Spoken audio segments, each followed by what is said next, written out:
各位弟兄姐妹，无论在家里面，大家弟兄姐妹，大家平安。很高兴已经经过了70天了我们之前的祷告会必须要用网络来播出，但是今天晚上我们疫情下缓解，还是恢复在实体的实况的祷告会，跟大家有一个实际的连结感谢主我们以下的时间，我们一起同心聚集，我们预备心我们由谢牧师带领，还有敬拜团队，我们一起在现场一起同心祷告，邀请弟兄姐妹大家预备心，大家同心来祷告，同心来聚会，感谢主。上帝的话这么说：万军之耶和华如此说，你们要转向我，我就转向你们。这是万军之耶和华说的。邀请大家，让我们今天的心单单的转向爱我们的主，因为主的爱时刻充满临到我们当中。我们一起来唱这一首歌，你的爱，耶稣。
上主的圣手牵引着我们每一个人，日日蒙福。我我们献上感恩，也为了今天晚上能够在神的面前，身心灵都非常的渴慕，在神的面前的敬拜与祷告。为了今天我们已经有恢复实体的聚会，弟兄姐妹能够在教会一起唱诗歌敬拜，一起在这个地方有美好的联谊，我们献上感谢。在音乐中，你的感动，你开口在神的面前献上感谢。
因你爱，愿将世成肉身。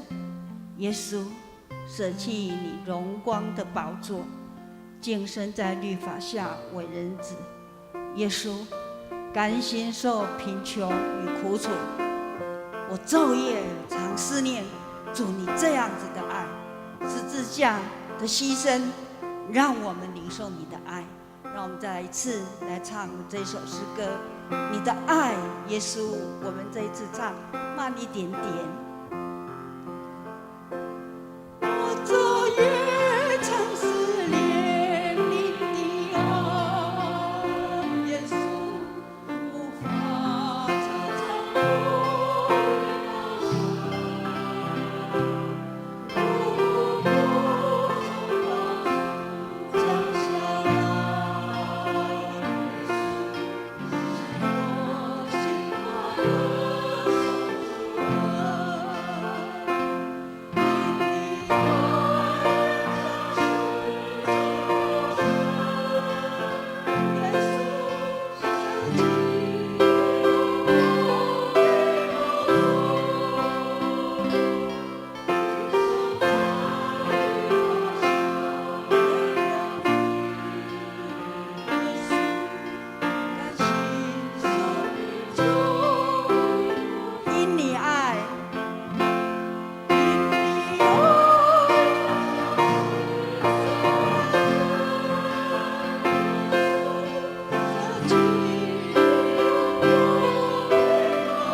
的心。父神，谢谢你，这个时候因着你的爱，在我们心里来激动我们，我们献上感谢。谢谢你让我们能够如此的在你面前享受与你亲密的关系，让我们的心得到你灵的帮助扶持。我们要献上感谢，献上我们的赞美。感谢祷告，都是奉靠主耶稣的名，阿门。好，请回座，我们的敬拜团。好，我们来读一段经文。我们今天的经文比较长一点，而且我们这一段经文在受难节的时候都会读到。好，那我们如果预备好，我们一起来读好吗？好，马太福音26章的36节到43节。好，我们一起来。耶稣同门徒来到一个地方，名叫客西马尼园，就对他们说：“你们坐在这里，等我到那边去祷告。”于是带着彼得、西比泰的2个儿子同去，就忧愁起来，极其难过，便对他们说：“我心里甚是忧伤，几乎要死。你们在这里等候，和我一同警醒。”他就稍往前走，俯伏在地，祷告说：“我父啊，倘若可行，求你叫这杯离开我。然而不要照我的意思，照你的意思。”来到门徒那里，见他们睡着，就对彼得说：“怎么样？你们不能同我警醒片时吗？总要警醒祷告，免得入了迷惑。你们的心固然愿意，若却软弱了。我父啊，这杯若能离开我，必要我喝，就愿你的旨意成全。”又来见他们睡了，因为他们的眼睛困倦。大家平安。我们今天仍然继续上个礼拜的持续警醒祷告，我们一起来分享，也借由这个主题，我们一起勉励。耶稣被钉十字架之前的一个晚上，在客西马尼园祷告。客西马尼园的意思就是榨油，指的是橄榄在那个磨坊中被压碎以萃取油的地方。客西马尼园这个地方是耶稣受到最大压迫的地方。客西马尼园也是耶稣承受极大痛苦，以致流下血汗的祷告的地方。客西马尼园也是耶稣交出自己心意，成就父神心意的地方。在客西马尼园祷告，耶稣知道隔天他将要上十字架上，面对的是什么，所以耶稣告诉学生，当警醒片刻，能够与耶稣一同祷告的心境。同时耶稣也将他完全的人性，他的情感，借由这段的经文，在客西马尼园祷告表现出来。耶稣希望他们临危机的时刻，让3位亲密的学生彼得、雅各、约翰在旁边能够支持他。耶稣期待他们在他祷告的时候，这3位学生能够与他一同警醒。但是这3位学生不理解耶稣的心境，也不理解耶稣的期待，所以他们3个睡着了。这段经文刚刚牧师有说，受难节的时候我们常常都读的经文。那今天晚上我们一起思考的就是耶稣给学生警醒祷告的命令。耶稣给学生要求他们当警醒祷告这个命令，同时耶稣也要求学生应当要警醒祷告。这个命令，这个要求，在多年后使徒保罗以及彼得同样的给早期的教会这样的指示。我们来看以弗所书的6章18节，我们一起，如果方便，我们就一起请，靠着圣灵，随时多方祷告祈求，并要在此警醒不倦，为众头祈求。好，保罗对以弗所教会的信徒来勉励，要警醒不倦，要为众圣徒祈求。那彼得前书的4章7节，好，我们一起请，万物的结局，所以你们要谨慎自守，警醒祷告。同样的，彼得劝勉信徒说，末世将到了，要谨慎自守，警醒祷告。这2段经文也是给今日教会，给我们每一位基督徒的命令。耶稣给我们每一位基督徒教会必须遵守不可忘记的命令，要警醒祷告。耶稣为什么要求门徒做这样子的警醒祷告呢？因为耶稣期待门徒不被诱惑、被试探，而远离天父的旨意。什么叫做警醒祷告？警醒意味着在灵里面清醒，表示要密切注意，非常的注意，非常的谨慎，要准备就绪，要预备好，而且要警觉，提醒我们在圣灵里面要得着有分辨的能力，在圣灵里面我们有察觉的智慧，还有在圣灵里面来持守我们的心。警醒跟祷告是互补的，没有警醒就不可能真实的祷告，没有祷告的扶持就不可能警醒。所以请我们记着，警醒祷告是在宣告神的意念，是在宣告神的思想。因此我们得记得，耶稣给门徒警醒祷告的命令，就是给我们教会的命令。我们教会的责任就是要遵守耶稣的命令，务要遵守这个命令。警醒祷告在教会是非常的重要，我们没别的选择了，我们一定要遵守。第二，当耶稣在客西马尼园祷告以后，他回来看到门徒了，他们怎么了？睡着了，因为他们的眼睛困倦。所以当耶稣看见门徒睡着了，如果我们从神的角度来看，当门徒不警醒时，就在灵里面睡着了。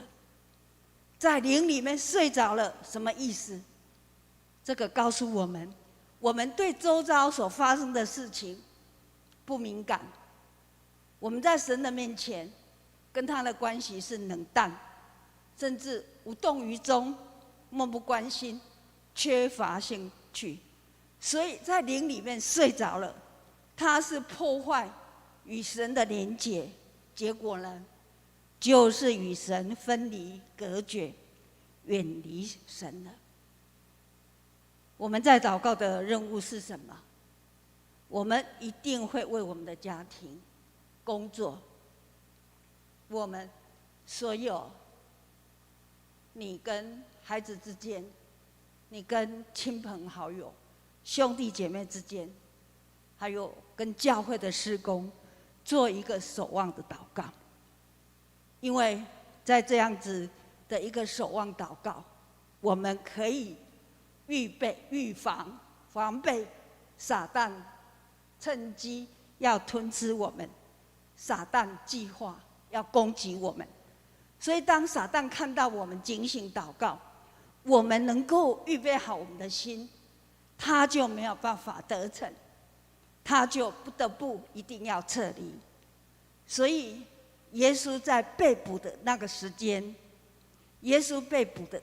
间，他也看到因为学生没有警醒祷告，睡着的时候，他们受到试探。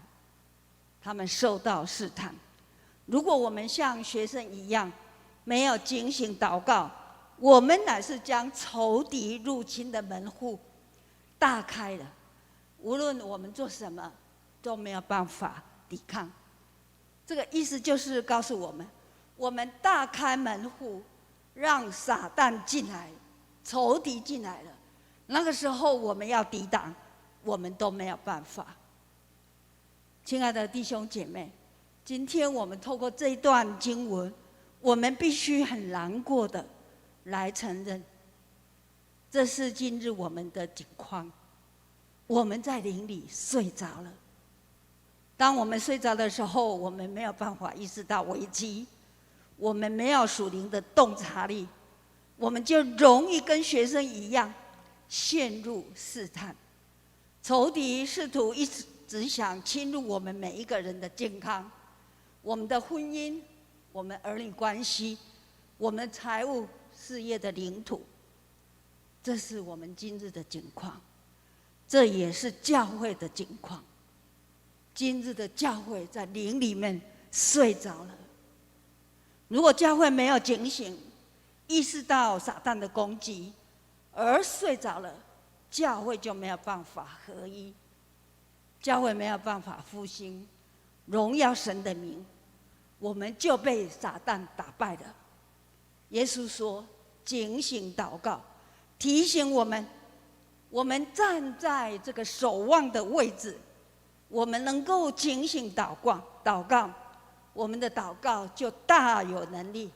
我们的祷告不再是单调的，我们的祷告是充满热情，充满期待。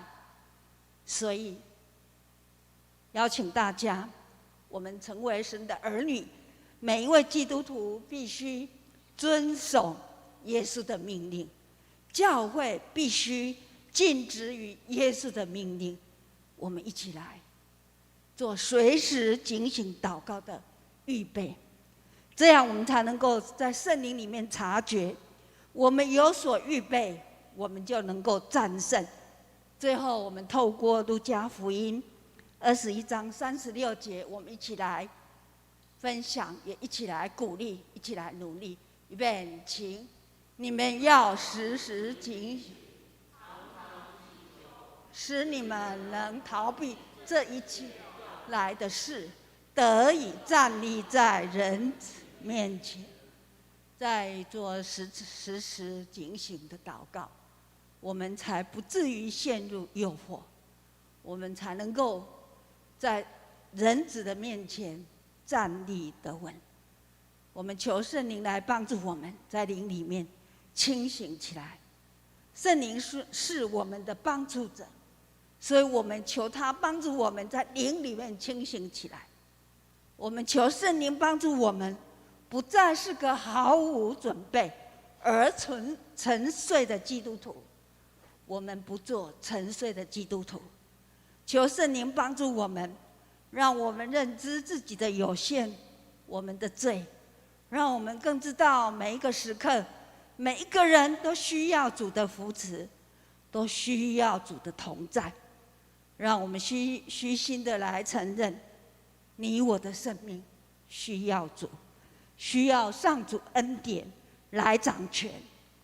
接着我们一起来唱这一首诗歌，我需要有你在我生命中。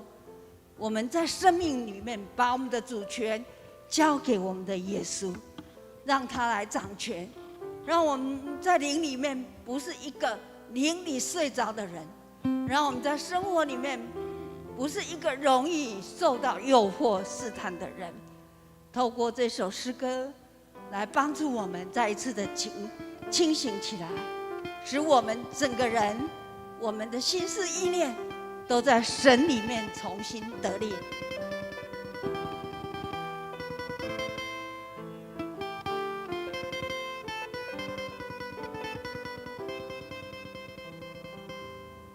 哦，主，求你保守我的心的念，使我能够遵行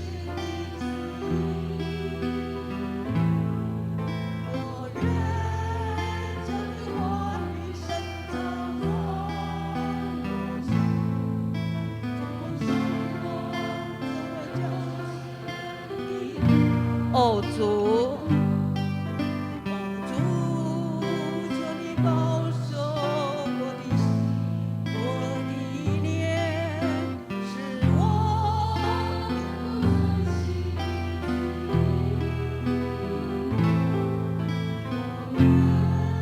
将话语深藏在我心。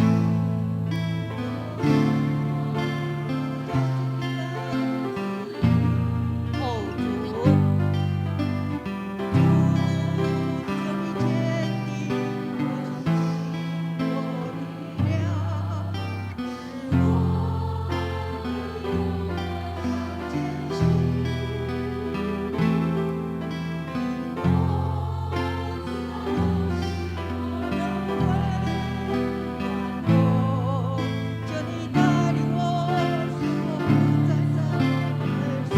我需要。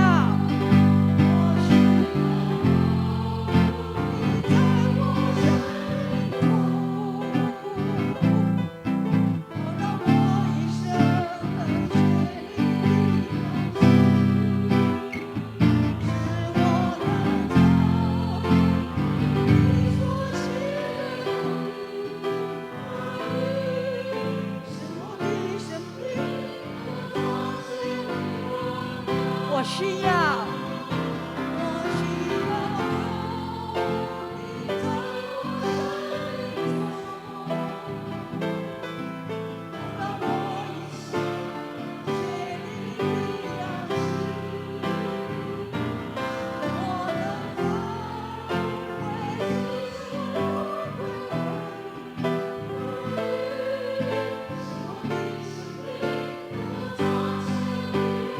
我需要。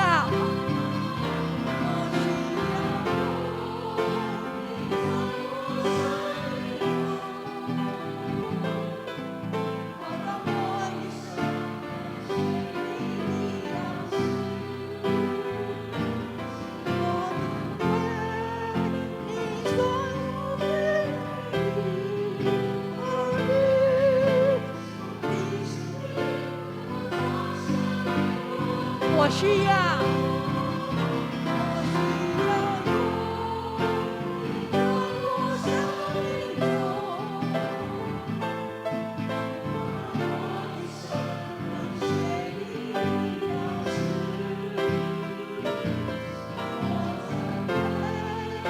你所喜悦宝贵儿女，是我的生命彰显荣耀。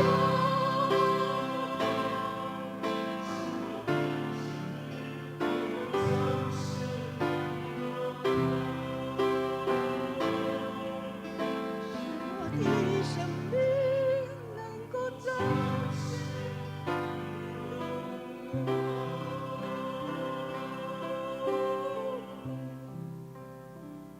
接着有一些时间，让我们来检视我们的心，我们是不是了解耶稣的心？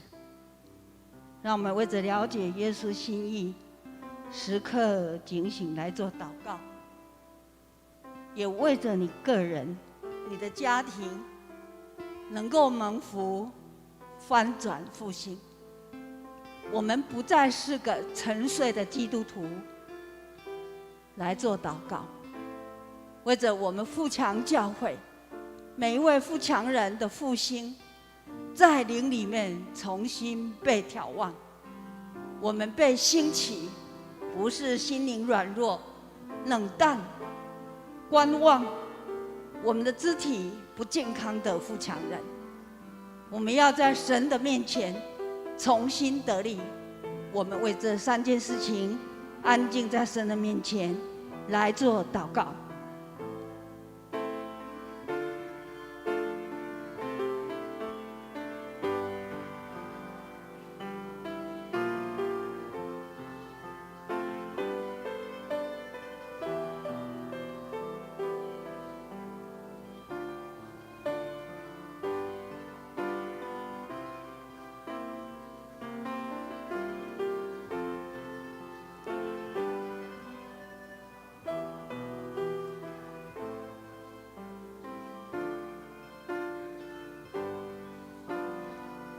接着，我们来一起求圣灵帮助我们，富强教会能够在逐渐恢复实体聚会中，每一位都心里充满热情的。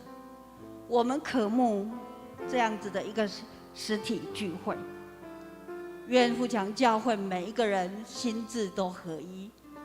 同工们能够一起同心合意，将所有的服事我们都禁止，我们能够顺利来推动。为着这样子的一个复兴热情，求圣灵赐给我们，继续为着全球疫情以及台湾的平安来做祷告。我们现在都开始接受疫苗这个注射。我们每一个人在这个过程不会有过头的，我们没有办法负荷的那一些身体不舒服、难过，求神都给我们恩典，保守我们在打这个预防针的时候，一切都平安，能够心灵里面安静，有上帝的平安与我们每一个人同在，也让我们的国产疫苗能够顺利的继续的生产，成为国家我们台湾人的帮助，也能够帮助其他需要的人。我们安静，我们继续为这两件事情一起来祷告。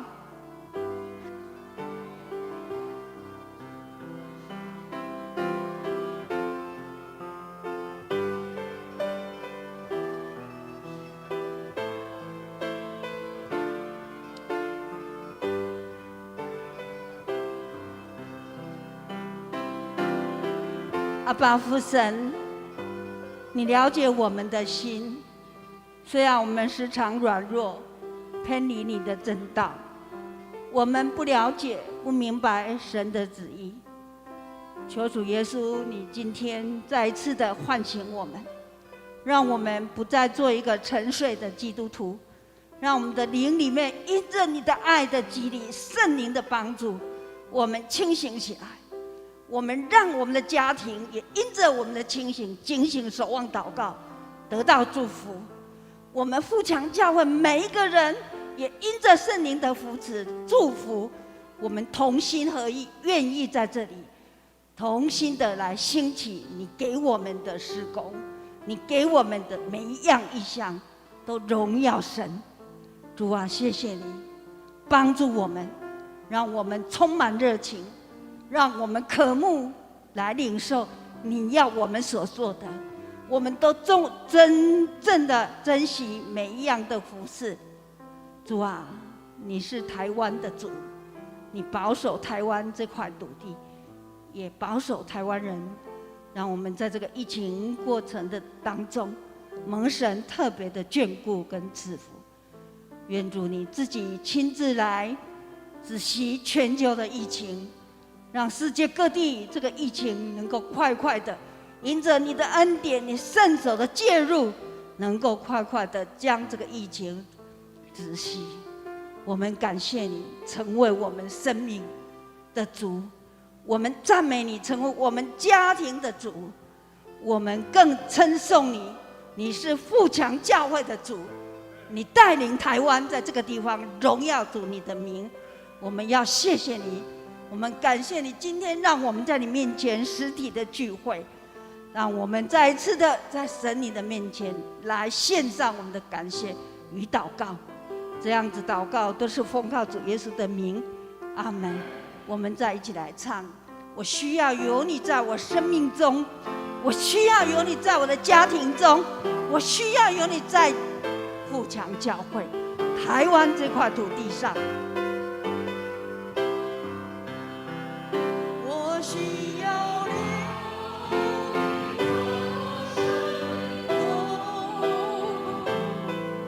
好让一生跟随你的样式，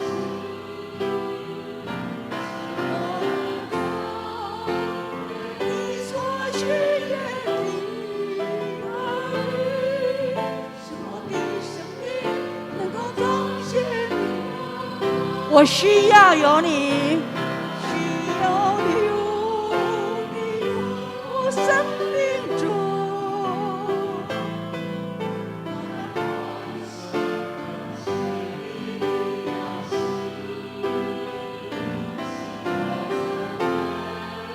为这些宝贵的你，使我的生命能够彰显你荣耀。主的生命彰显荣耀。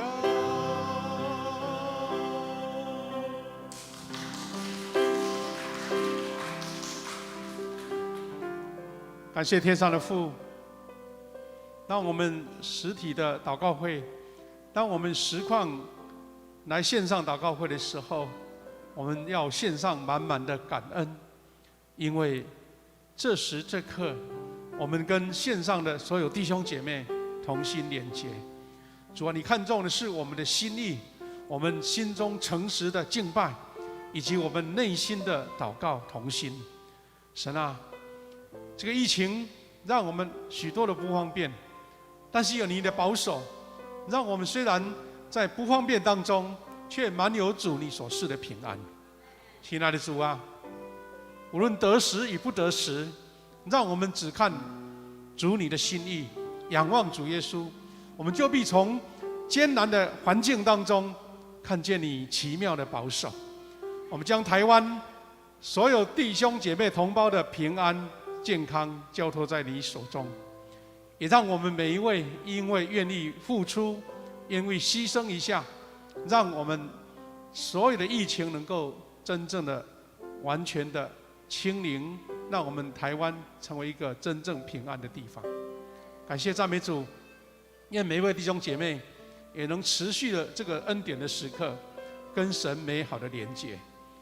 愿神保守我们每一位弟兄姐妹，无论有在线上一起聚会的，或是他私下跟神祷告、跟神沟通、跟神连结的，我们也同样蒙神的祝福。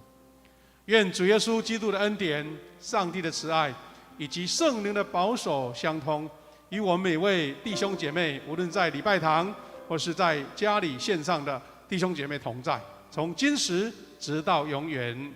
阿们。